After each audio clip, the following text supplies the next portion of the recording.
Alright, we're back for another battle report. Salamanders taking on Tyranids once again, but both lists have been switched up quite a bit this round, so we're going to see what happens. So I'll go over my list first. I went with a Leviathan Hive Fleet once again. This time I'm going to run double Hive Tyrants, so one walking in kind of a supporting role, and one being my main aggressor. So we'll start with that one. He has wings, adrenal glands, and toxin sacs, just because I ended up with just enough points for that. Double devours and the rending claws, and he has catalyst and psychic scream. The other tyrant has heavy venom cannon. I don't have it modeled yet. I have magnets on there that I'm going to get magnetized for my heavy venom cannon, and double devours, and he has catalyst and the horror as his powers. Then I actually brought Deathleaper, so I had the points. I thought, you know what, let's use some models that you don't really traditionally see in games. I know he's not the best, but it'll be fun. Then in the heavy support slot, I get a brood of Carnifexes, rolling with enhanced senses, double devours, and a heavy venom cannon on each, all kitted out the exact same. So kind of a more of a shooty list this time. We'll see how it goes with the Leviathan helping keep them alive. In the troop slot, I got 2 units of Termagants, 10 in each. 3 warriors. These guys are not kitted out as you see. They all have spine fists and Scything Talons. I needed the points to fit in Deathleaper just for fun. And then I brought a Kronos Patrol just to support the rest of the list, because I really wasn't sure how I was going to do, especially having Deathleaper in there. So I have Neurothrope with Symbiostorm, obviously, and then 3 Ripper Swarms, Exocrine, and my Hive Guard. And one thing I want to mention too for relics, this guy has the Venomthorne Parasite, which allows my heavy venom cannon to always get max hits, and I think that's it for what it does. So that's 1,500 points of Tyranids. We'll take a look at these Salamanders.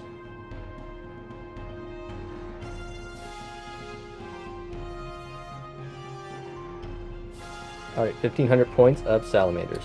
Alright, so starting out with the successor tactics, Master Artisans, I have Warded. I'm switching it up this time. Warded, if I lose a wound as a result of a mortal, I roll a d6 on a 5-up, it's not lost. Starting with the Inquisitor in the middle, he is a Ordo Xenos Inquisitor, so basically that means that he's got special abilities against the Tyranids, so I can reroll, hit roll, and a wound roll for him. He also has biocorrosive poisons, and so when resolving an attack with melee weapons against units that's not big or Titanic, a wound roll of 2-up is always successful.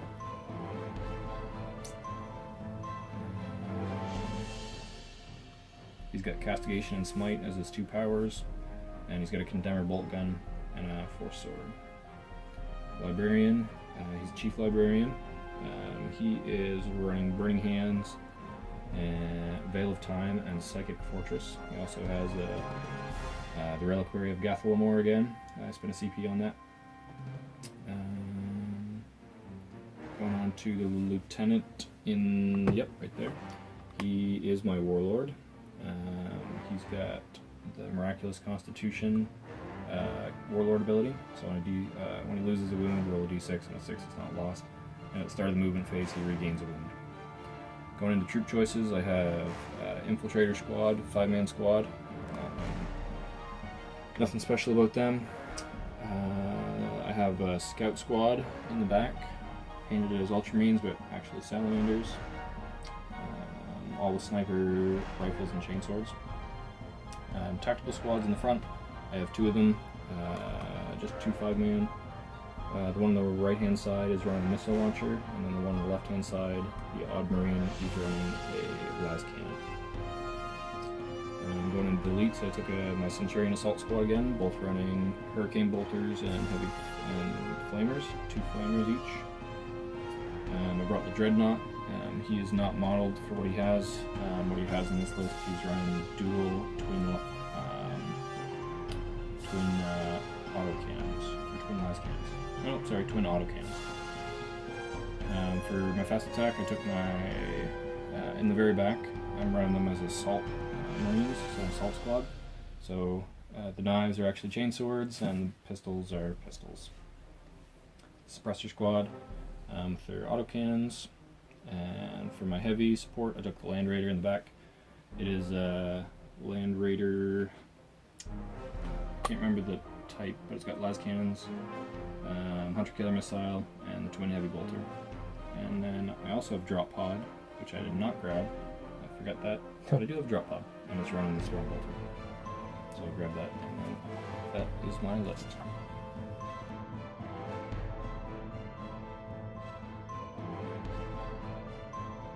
Alright, so taking a look at the battlefield here, so this is what we're looking at. Deployment zones here and here, and we have 4 objectives. One here, I guess I should say what mission it is. It's War on All Fronts, and Frontline Warfare, there we go. So 1, 2, 3, and 4.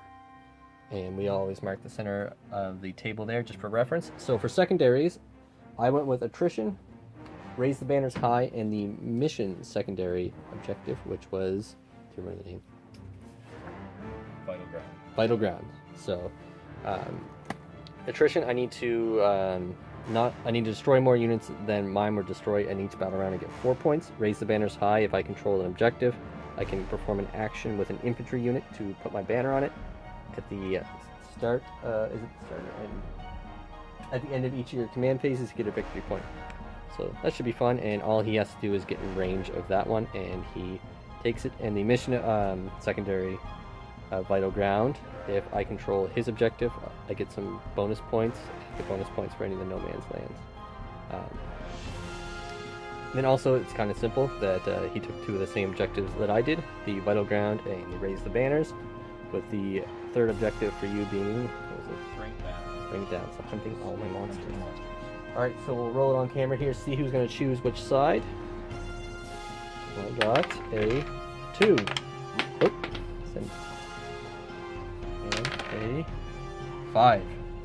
So which zone do you think you want? On the spot choosing.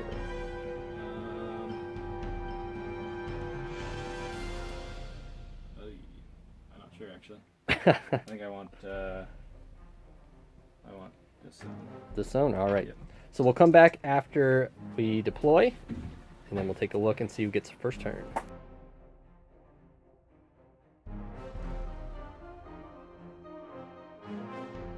Alright, so deployment is done. Let's take a look at the Tyranid side here. I really didn't like my deployment zone. A lot of sight lines, not as good cover on this end. At least objective-wise. Big reason is this stinking objective on top here. Got you in the open, so for terrain, we count that as open talk, I think it's called. So you can go up there and it's not going to provide you anything, it's just obscuring. So looking at my zone, I got my warriors right here with my Termagants. My flying Hive Tyrant lurking about, ready to do some fun things. A walking Hive Tyrant leading the charge with these Carnifexes. And over this way, the Kronos crew is just hanging out there. Snipers infiltrated up high.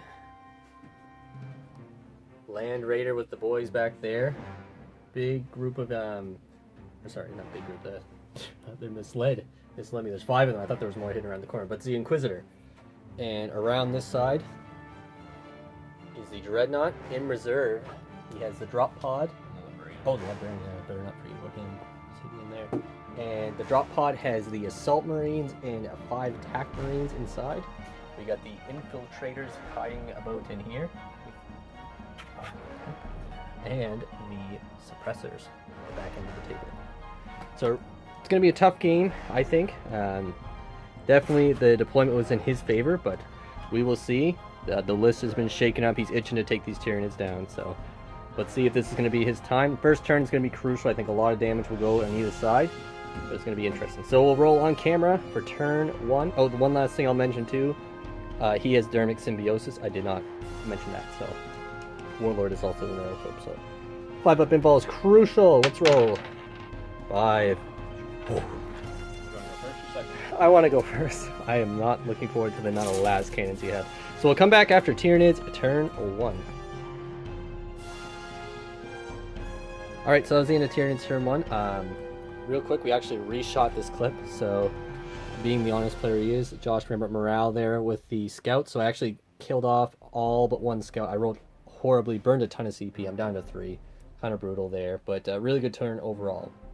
So the scouts failed morale. My Hive Tyrant jumped down and got away. He actually moved up, jumped up to fight, and I probably should have moved in a way that I could shoot them, but that's whatever. So he jumped up, whipped a bunch of rolls. I made him fight again because I really wanted to get him to move and stay alive, which he got off. So really hiding over here. The Carnifexes moved up. Between them and the Exocrine, took out all the attack marines. I didn't use a CP for him to stay still. I just thought, okay, I'll get him in position and kind of go from there. The Hive Guard shot, killed the suppressors. Burned 2 more CP, hoping to kill off a ton of the infiltrators. Only killed 1, so kind of with that. Everyone else moved up, raised the banner here. These guys advanced, couldn't action to get that, but we did grab the objective to set up for next turn. So that was it. 3 units destroyed, so I should hopefully get my attrition. So Salamanders turn 2 or 1.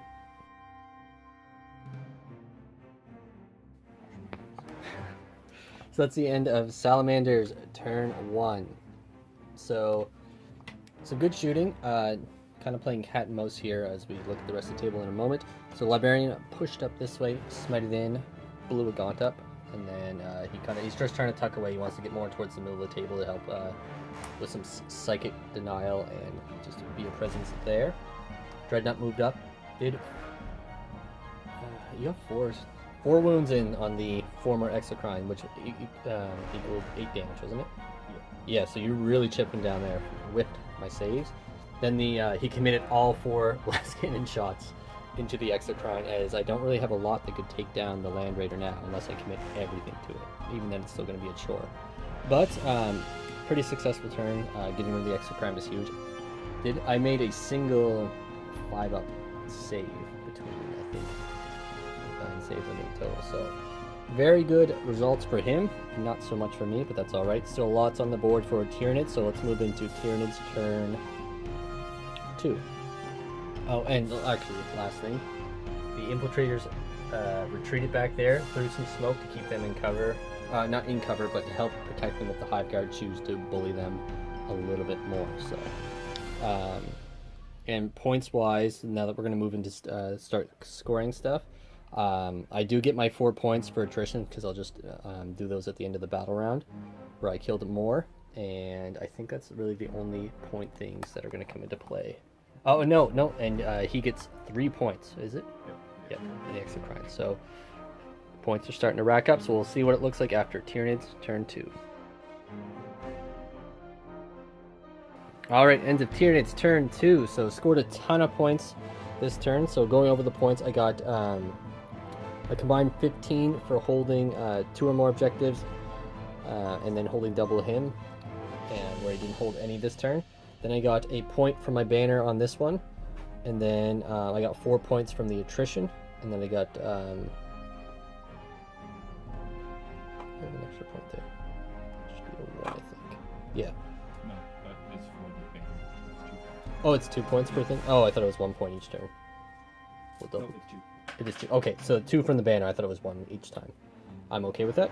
Then I flipped this over. The Warriors moved up, actioned that. The Gaunts moved ahead, made the charge on.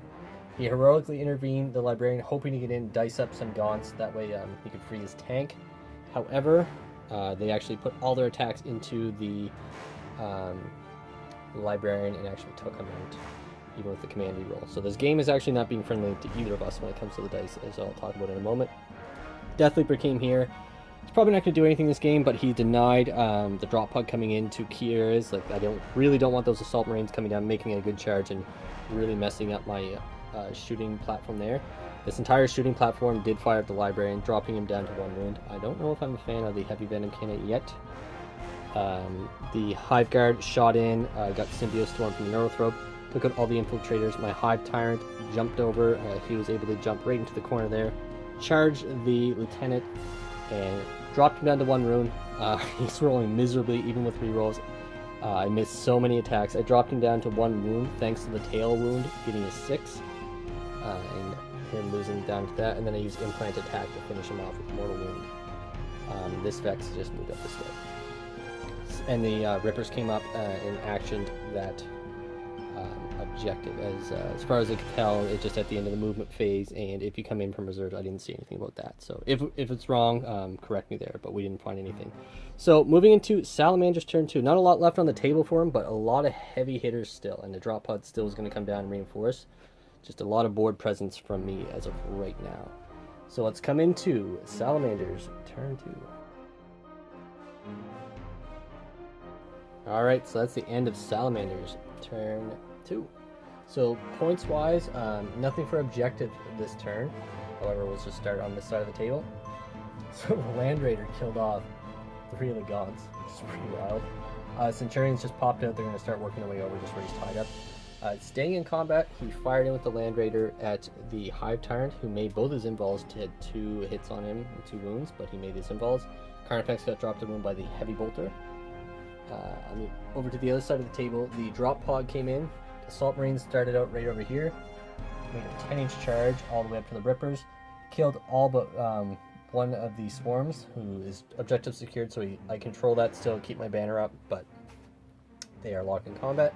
Carnifex dropped a wound thanks to the Marines there. Shot him with the rocket, actually made my 6-up save, so kept him going. So that is it for Salamanders. Oh, and the Dreadnought, yeah. God, forgot about him in there. He cleared out all but one of the Hive Guards, and the Hive Guard now don't have a whole lot to do. I mean, I can shoot at Marines, but I'm just sitting there. Probably will advance him up a bit. So that was it. Salamanders turn 2. Let's see how the Tyranids come back in turn 3. That's the end of Tyranids turn 3. So start this turn off by saying the dice have returned to favor the Tyranids for this turn, but hopefully for him it doesn't last because it's been brutal for me. This turn was amazing. So objective wise, I got my 15 for holding all of the objectives, 15 for my primary. I got 4 for my attrition for the second battle round. I got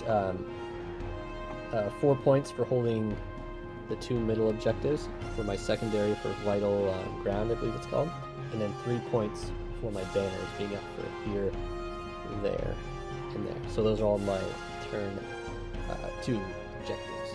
So over on this side, Hive Tyrant jumped over. Between the Hive Tyrant, the Carnifex, and the Hive Guard, they took out everything that was here. All of the attack Marines and the Inquisitor. The Hive Tyrant jumped in, dropped the Inquisitor down to 1 wound, implanted, attacked him with the CP, and then used my last CP. I burnt them all up and jumped away to hide once again.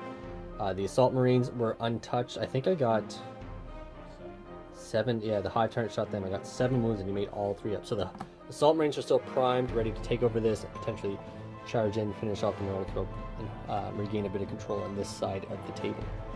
And he killed all but one of the Gaunts there on the attack back, so still tying them up. Centurions, between everything here, they all dumped in with psychic powers as well. Killed 2 of the Centurions. And Deathleaper just ran away over here. So that was it. Tyranids turn 3. It's time for Salamanders turn 3 and see if you can come back and kill a ton of these things right here. End of Salamanders turn 3. Starting on this side, the Assault Marines move up, rip the banner down, charge into the Northrop, drop him down to 2 wounds. Still confused. Oh yeah, killed the Rippers with the pistol. Right. I forgot they died in combat. But yeah, he took them out with the pistol, charged in, dropped him down 2 wounds, grabbed that objective, threw the banner down. And then unfortunately, actually, it was quite the turn, actually. It didn't work out in the end, but it was really good, very close. So, the Land Raider, big guns never tire, fired in at the Hive Tyrant, committed all the last cannon shots to him. Got, I think it was 3 wounds on him. He got 4 wounds on him. Thanks to one of the stratagems adding 1 to wound. I made 4 of my invul saves, or 3 of my invul saves. Was it? No, that's not true. 2, right. And then he rolled double 6 for the wounds. I rolled all my Leviathan saves. He had 11 wounds. I rolled 2 6s. So we survived with 1 wound left. The Hunter missile firing at this guy dropped him down to 5 wounds. And then between the Stormbolter, the Dreadnought, and the Heavy Bolters on the Land Raider, this Carnifex dropped down to 1. So tons of really weakened stuff, just barely holding on for the Tyranids. So points wise, we are really ahead. It's not impossible, but we're going to see what happens after Tyranids turn 3. Oh, this is 4 now. Yeah, 4. Things flying by. So yeah, we'll come back after Tyranids turn 4. So after some mathing, we discovered that it is impossible for the Salamanders to catch up to the Tyranids as of right now. But we talked about it, so I mean, it looks like quite a steamroll game for the Tyranids when looking at points. But really, I think there was, in my opinion, the one thing that really changed the outcome of the game was having the scouts put up there. Because that allowed my Tyrant to jump up, easily make a charge, and start slingshotting with the overrun stratagem. And that actually helped him launch over this way even faster and then start like jumping around, doing stuff. So, and then just a couple other movement errors.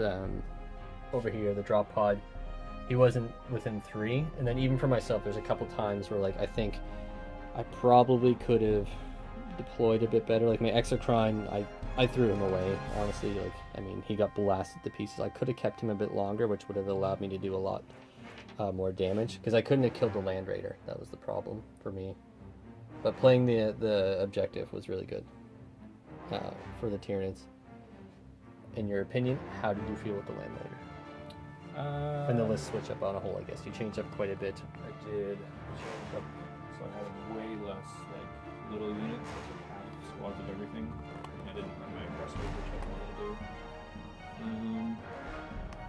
It's not bad. I like the Land Raider. It's very expensive. And it makes me sacrifice a lot of points, but I do like it because it's got the same amount of last cannons as the Predator would, and then it's got some extra stuff on top, and it can transport the Centurions, which makes the all difference. And that was actually something we talked about as well, being new to 9th edition. And this may have been a rule in 8th edition, but we both really came in on the tail end of 8th. Learning that the transport has to have the unit disembark before it moves, like it, where it used to be. You can't move and then disembark. You have to disembark first, which doesn't make a whole lot of sense for units. Yeah, and getting the gaunts up there and tying it up really messed up his strategy with that. I mean, it both kind of threw us off, because I was even expecting them once we just looked at the rules of transport, because it was the first game where we actually really had transports in 9th. That changed it. And then potentially I think that might have even changed your placement and how you would have played the Land Raider a bit too, potentially. I don't know. Probably. But I like the double, or the twin autocannons on the Dreadnought. Oh yeah. That's nice. That was a lot of damage output, especially against things like the Exocrine. And if you got shots off on the Hive Yard with that, turn 1, it would have been brutal. But other than that, just some... definitely the scouts were very bad for me. Yeah. I wasn't thinking about charges on the Hive Tower. I was just thinking about trying to get them in line of cyber units. Yeah. See, does not like the mortal wound output. I've rolled very well for those in the past. Yeah, having the scouts back to, and also using that stratagem to give you the +1 to wound would have been good. It would have been a big help actually having those, because even against like a Carnifex, getting a couple 6s is a big deal. And your turn 1 as well. They're heavy weapons. I don't know, because yeah, so that would have been even better. But on a whole, I think your list was I really liked the new style of it. I was a little nervous playing against it because of the Land Raider, to be honest, but yeah, just getting that flyer up, I felt really comfortable after turn 1. Up until the turn 1 ended, I didn't feel as good, but with the flyer like in position to start jumping around, that made me feel better about the game.